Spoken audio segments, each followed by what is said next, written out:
All right, Bob, you take that green head. Take them. Dead duck. Take them. Yeah. Take them.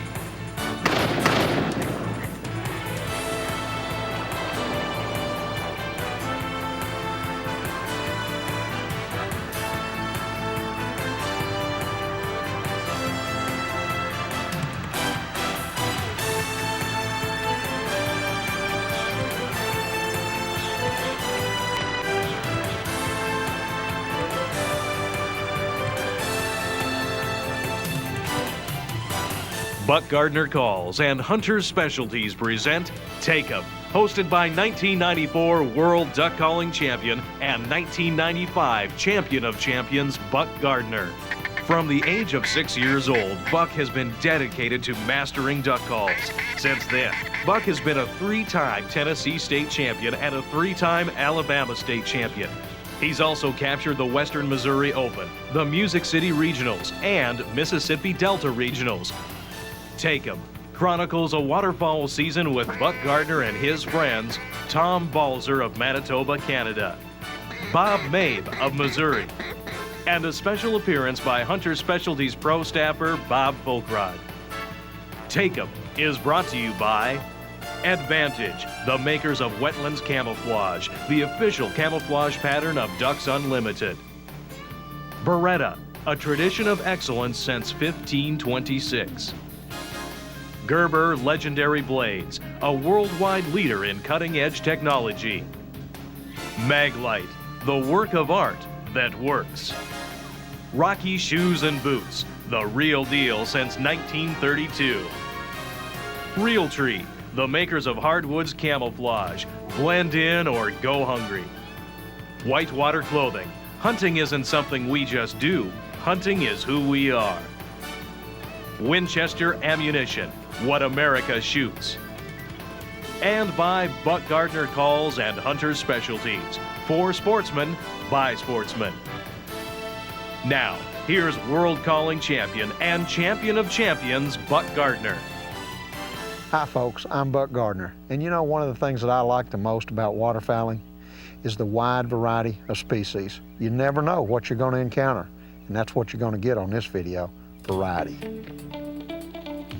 I usually begin my waterfowl hunting season by traveling up to Canada, specifically the southern portion of Manitoba, just north of Winnipeg.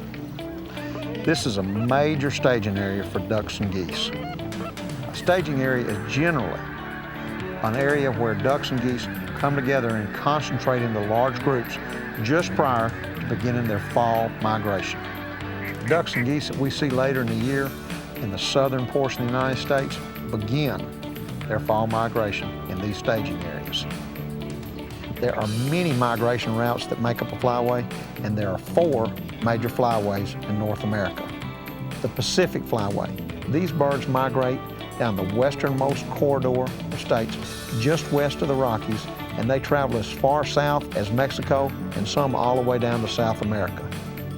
The Central Flyway. These waterfowl migrate south just to the east of the Rockies and winter primarily along the Texas coast and in northern Mexico.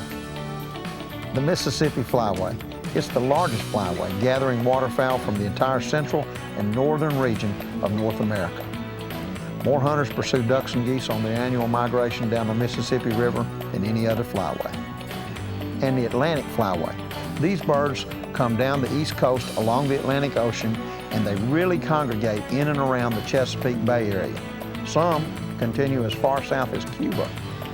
These 4 major flyways funnel all of the ducks and geese from their breeding grounds up north down to their southern wintering habitat. I've hunted this major northern staging area for the past 10 years, and I know from experience just how good Canada goose hunting can be. On this trip, I hooked up with my buddy Tom Balzer. He's grown up and hunted in the Winnipeg area his entire life, and his first love, just like mine, is calling ducks and geese.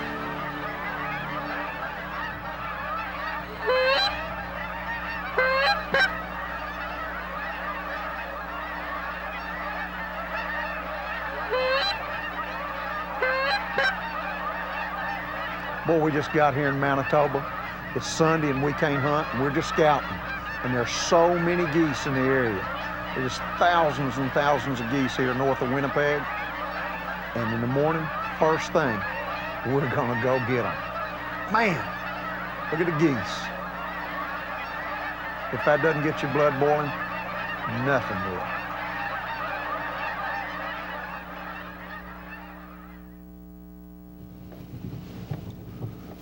We got up early, well before sunrise, just like we do when we're going duck hunting.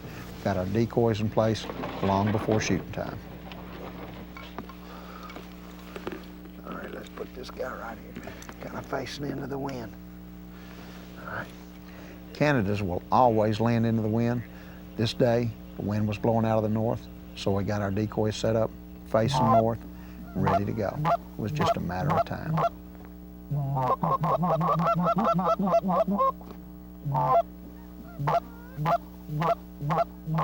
What do you think, guys? Too tall? Too tall. Too tall.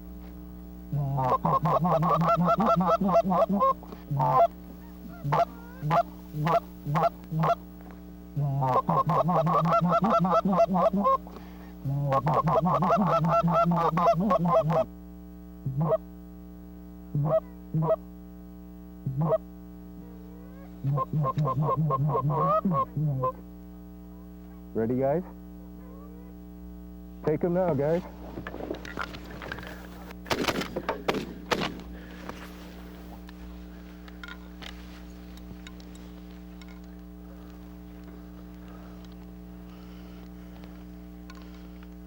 Get these guys interested in this here. Oh, get down, guys, get down.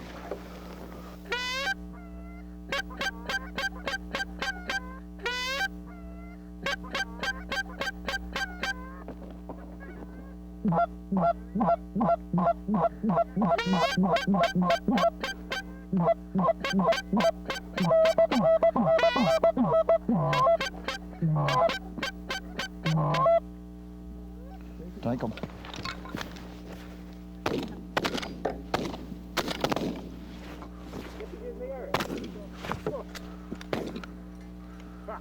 What a shoot, guys!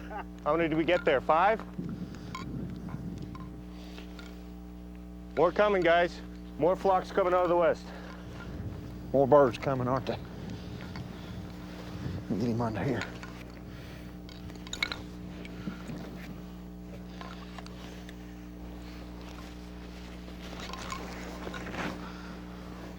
All right, y'all, let's get down. Here they come. Come on.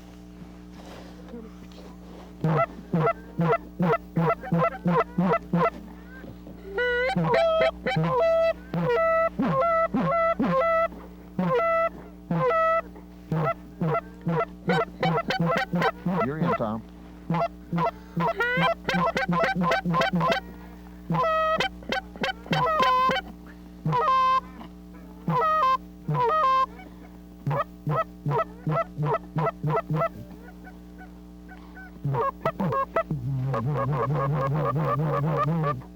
Get ready. Take them. All right, good shooting. Good shooting, Good guys. shooting, boys. Watch that other one go. He's a flyer. Good shooting, guys. Tom, how long have you hunted out here like this? Well, I've hunted in this field, this particular field, for about the last 4 or 5 years. And up until we get our first major frost up here, what we find is the geese will prefer eating green shoots. And that means obviously pasture, with a little bit of alfalfa mixed into it. The geese will prefer this at this time of year over grain. As the weather gets colder and there's more urgency for the birds to feed, then we'll move more into the grain field. So we've got a small window here which we're taking advantage of right now, where the birds are actually using this type of field. Well, when we got them coming in here like this and everything, and you're using that flag that you're using, tell me a little bit about that. The key to a lifelike spread is movement. If you notice, we have probably about 60, 70 decoys set up. If you had 60, 70 geese in a field, there would always be something moving, whether it's a bird stretching its wings, flapping. And one thing that the flag does do is it serves as a long-range attractant and also gives the birds that extra confidence just as they're getting in close that there's actually birds alive and moving around in the field. I'll tell you what, it's awesome to watch these big bunches of birds come over those trees over there, circle around, and it seems like before they can hear us calling, they see you working them with that flag. You know, I'll use it as bringing it down to simulate a bird cupping its wings as they're coming down. Again, all it does is just add that extra bit of motion and realism to a spread. Wow. Well, we really appreciate you bringing us out here and doing this, because this is truly first-class fun. Right now, we've got a flock of about 6 or 7 making their way in right towards us, guys. Let's put the flag on them and cover up, man.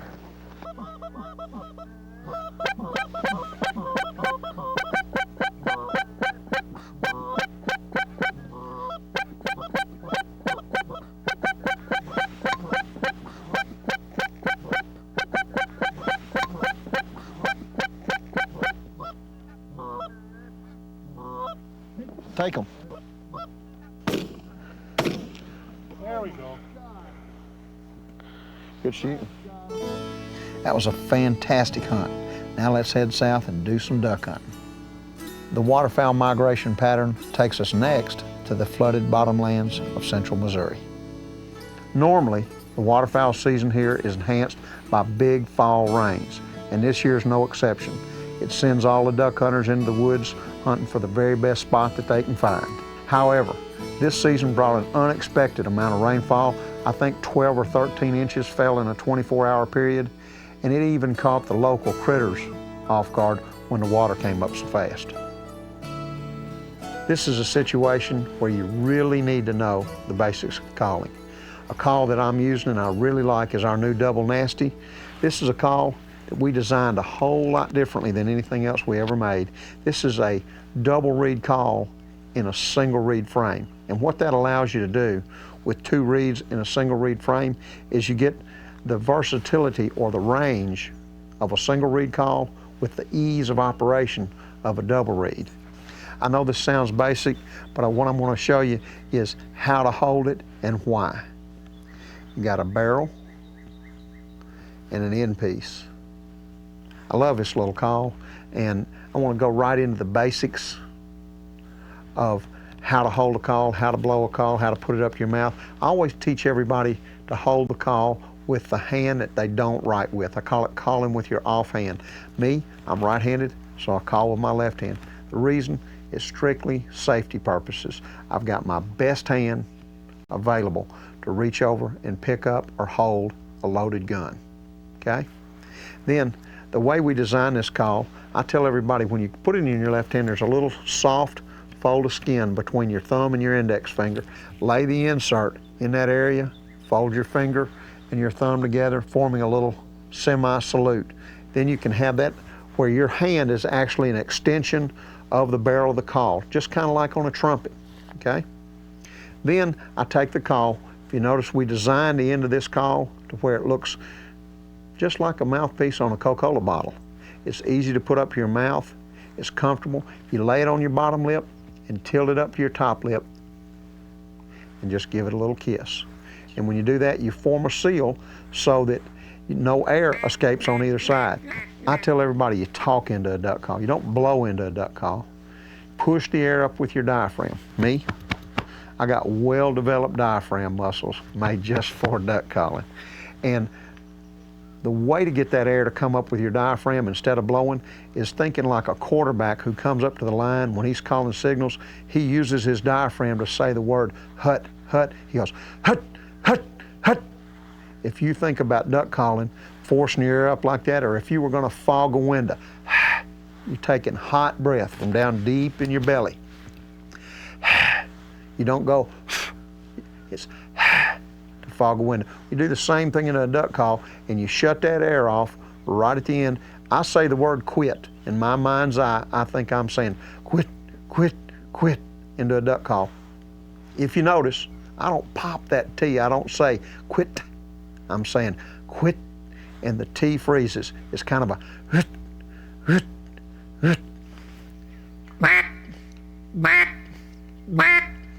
Later in this video, we're gonna do some more advanced calling and do some more technical stuff.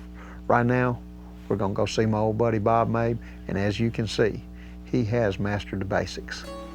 I first met Bob Mabe, winner of the Missouri State Duck Calling Contest down in Stuttgart, the World's Championship Duck Calling Contest. Anybody who's anybody in the world of duck calling is in Stuttgart for the World's Championship on the Saturday night following Thanksgiving. This is a Grand River up in north central Missouri. Is this as in the Grand River as the name of it, or this is just a grand place? This is the Grand River. Because this is a grand place. And there's some ducks going over right there, Buck. Gosh. But anyways, this river's going to come back down and it's going to get better. This floodwater is a hard place to hunt when these ducks are they're scattered. We've got so much water out right now.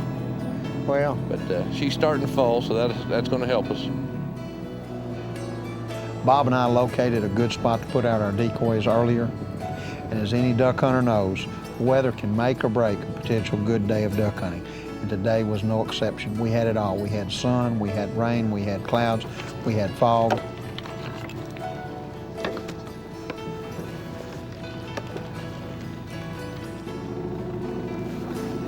After putting out our decoys, Bob and I quickly moved to take cover in the edge of the flooded timber.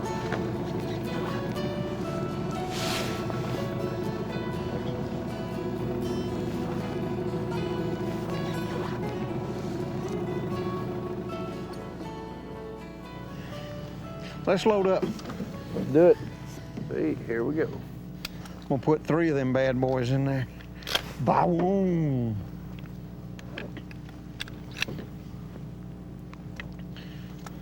Well, we got them set up kind of in 2 little piles, one down the right, one down the left. We set up against this big patch of oak trees here where, you know, naturally ducks would land out here in this open lake and swim off into these woods to feed, you know. And we got our target ducks, so to speak, that are as if ducks have landed there and they're swimming up into the bunch to swim on off into the woods.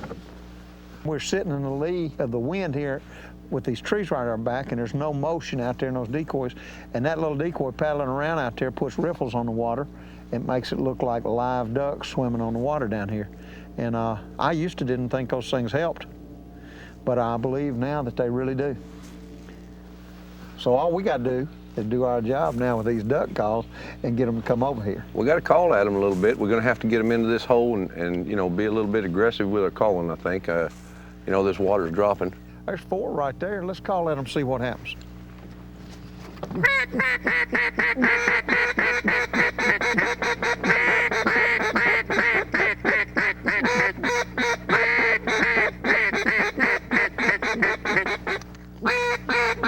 Come around behind us, come around behind us.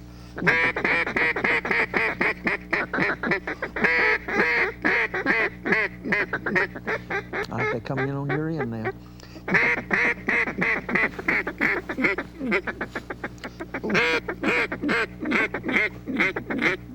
All right, take the drakes now, take the drakes. All right, get them.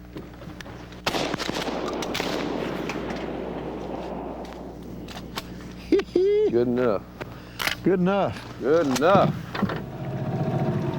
See, now that duck did it just perfect. He came right in and You tried to betcha, land he on did it. what he's supposed to do. Well, I tell you what, you hit him right there. You hit him right there on the tree line and did it perfect. All right. Good Oh, duck. Mally. Pretty duck, Bob. Pretty Mally. Pretty Mally.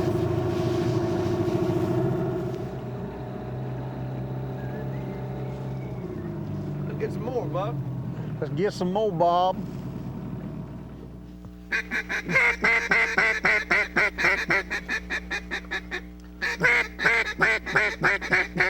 Get ready.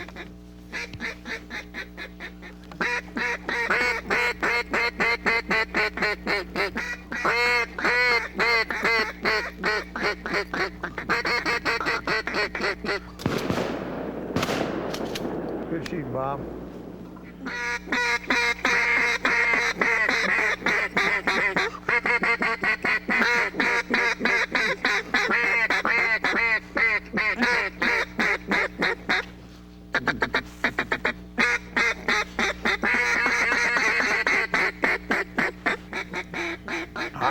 come. Get ready, get ready. Take them.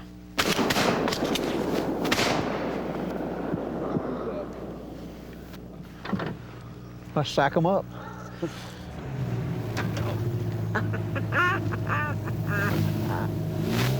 Well, the ducks worked pretty good up here for me and Bob.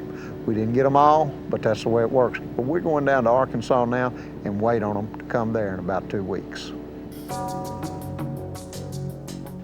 Just north of where Bob and I are hunting is the Swan Lake National Wildlife Refuge, which is a major wintering area for Canada geese and ducks of all different species.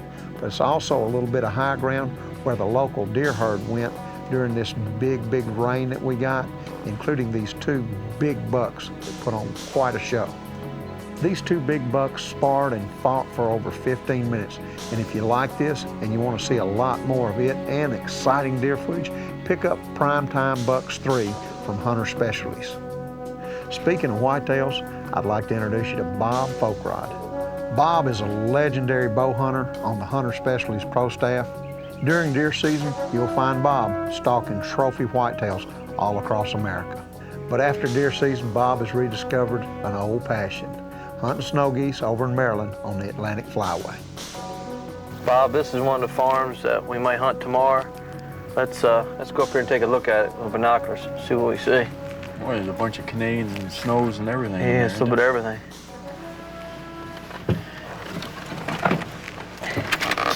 I guess they know they're safe, don't they? Yeah. Oh man, look at them. Got a bunch of them coming in. They're coming here by the hundreds now. I guess that's what we want to happen, isn't it? Right. We'll sit and watch them today, be set up for tomorrow. Just imagine hearing that coming on top of you.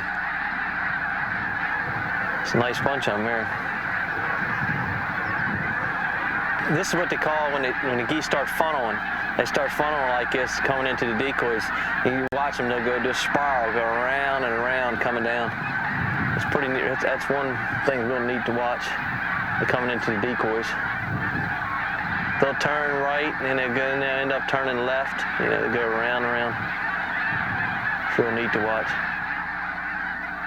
Well, it's quite a sight, though. I mean, I don't know how many snows are out there, but boy, they're just white, and then they're almost segregated themselves. You know, the Canadians are down in another place, and there's a few Canadians mixed in with them, but there's a bunch of geese out there right now.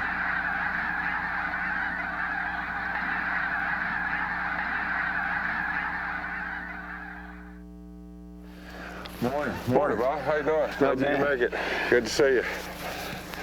Little hand here putting this grass on. These birds are real smart. And we use stuffed birds and cover the plates up with some grass. This has got stuffers, I would say, really convince them, isn't it? Yeah, it's the trick. But the main thing is cover these boards with smart birds. I would think, you know, what it takes with an outfitter, anybody that goes to the time to make up all these mounted decoys is into it for doing it right. That's it. Only one way to do it, the right way. Takes a little time, but it's worth it. It's convincing, isn't it? Yep. How many stuffers do we have? Oh, I think we have about 100 out here. Should be more than enough today with them using the farm yesterday. Oh, yeah. Yeah. Natural. Oh, yeah.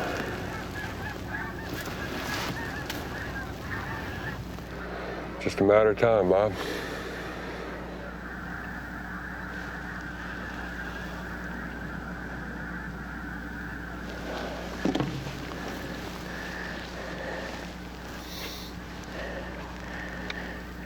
Close.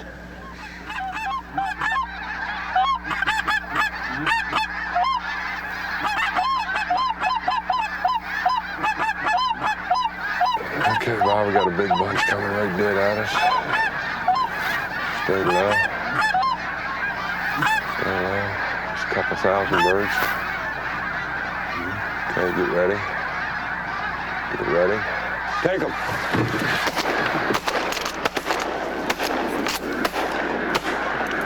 You got me one of them. Get down, load it up. Get down and get loaded up.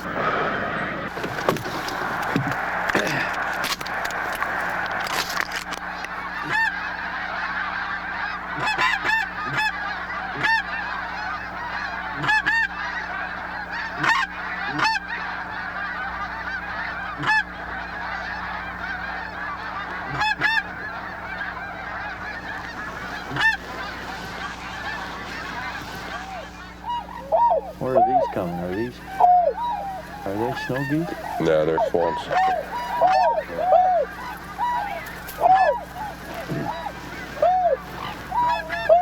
They're pretty when they come in like that. What a pretty bird.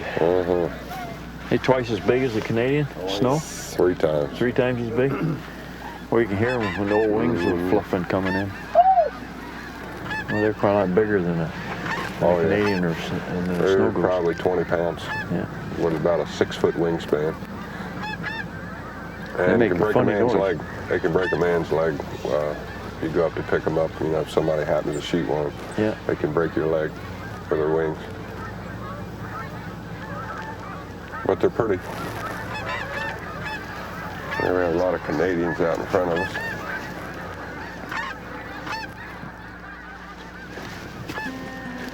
Not too bad. First day of snow goose hunting.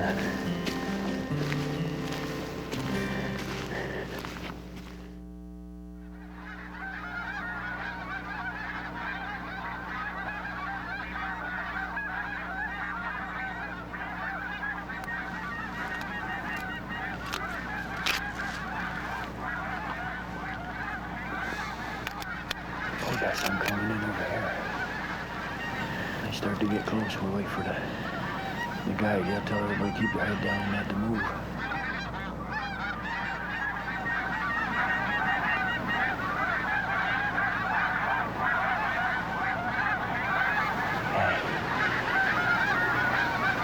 That's what the guide, I mean, these guys do this every day, so we let them call it.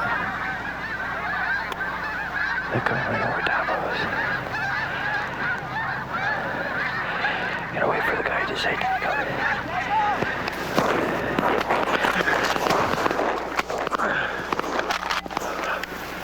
All right, they got me when we were in the back there. I had a good shot. Those guys would come in there, I got 4 or 5 guys stretched straight out. Oh, yeah. I made a good hit on that one. I mean, yeah, he went down hard. Yes. Yes. You guys see anything up front, Paul? No, I just seen this one. I got that when he went over. He went down hard, that one did. What the guides do is after the shooting, is they go out and pick the geese up. Like right now, they're gonna put a goose in under one of the decoys. And they hide them so the other geese can't see them or see any red or anything like that, so it works out good. This is perfect though, because we've had 2 flares in now and everybody's got shooting. What do you do when you can't deer hunt? You goose hunt.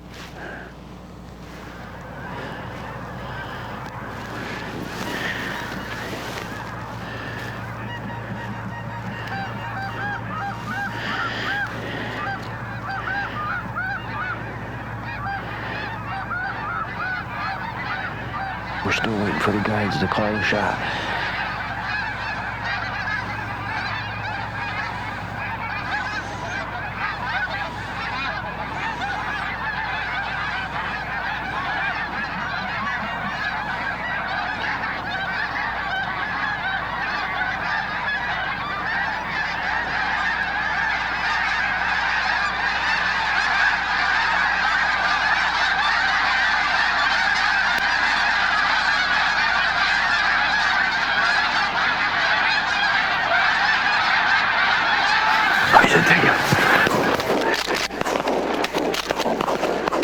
Oh yeah, I got me a triple. I got a triple on the darn thing. All right, I can't believe that.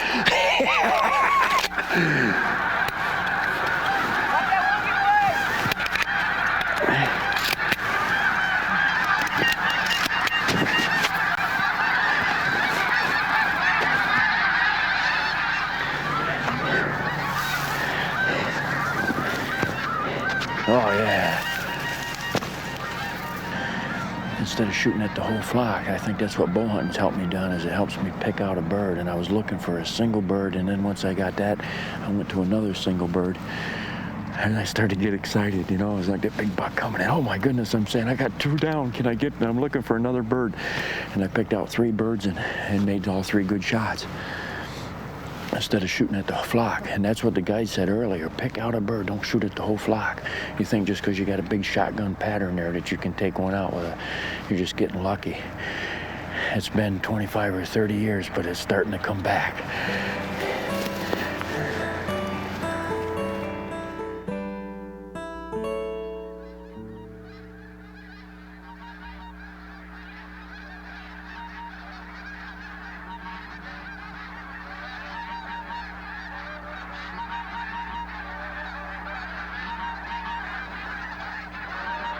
Awesome sight.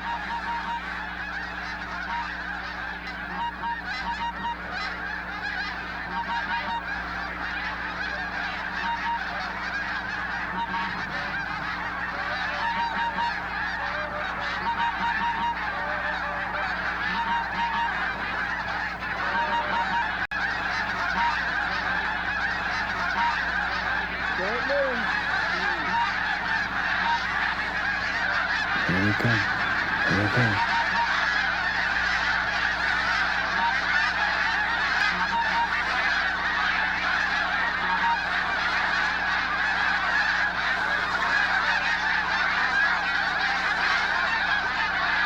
Oh man, there's that circle I'm talking about. Gotta guess out. Don't move. Don't move. Don't anybody move. Oh, they're dropping. They're dropping. Look at. They're dropping. Here they come. A couple of them's landing.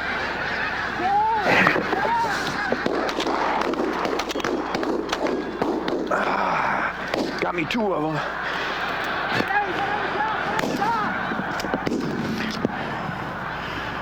That's how you do it. Yeah.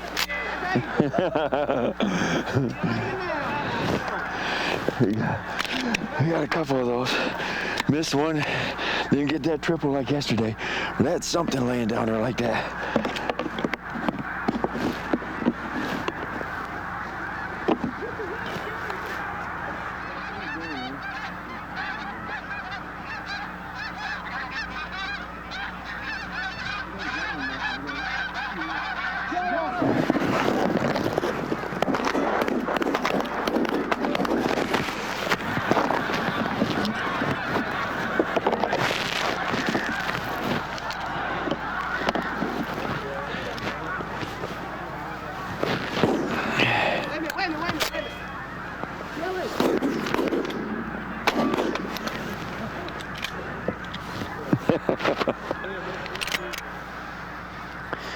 Get this loaded up for the next time.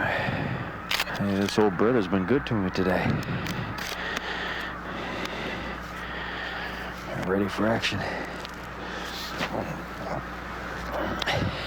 They came from a long ways too. I think we've got everything on this trip. We've got them setting in a ground blind. We've got them in a pit, in a field, into kind of a hedgerow type of situation, laying amongst the decoys. These snow geese, but they're still tough. First time snow geese, and I'm addicted. And so I can tell you one thing, it's not going to be my last.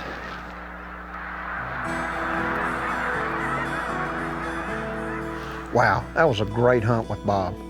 But me, I'm a southern boy, and I like hunting mallards in the green timber. These ducks have been called at and shot at all the way down the flyway. Now we're gonna go down to Arkansas and make those ducks dance and get down in the hole with you. Hey folks, we're down here in the Mississippi River bottoms. It's a real cold morning. It's about 15 to 20 degrees this morning, and all the fields are iced up, and these ducks are really hitting these old sloughs off the river. And me and my old buddy John Street are down here. We got our decoys set out, and we're getting ready to get them. Gonna see a couple of pretty good bunches of ducks, and actually get to see a trophy this morning. There's a blind. We're all set up in the trees and we're waiting, and the first thing, we get one old lone black duck, a real trophy in our part of the world, come around, and we're after him here and we're working on him, and there we go now. Hit him a lick, John. There you go, turn him around. This is the way it ought to go, folks.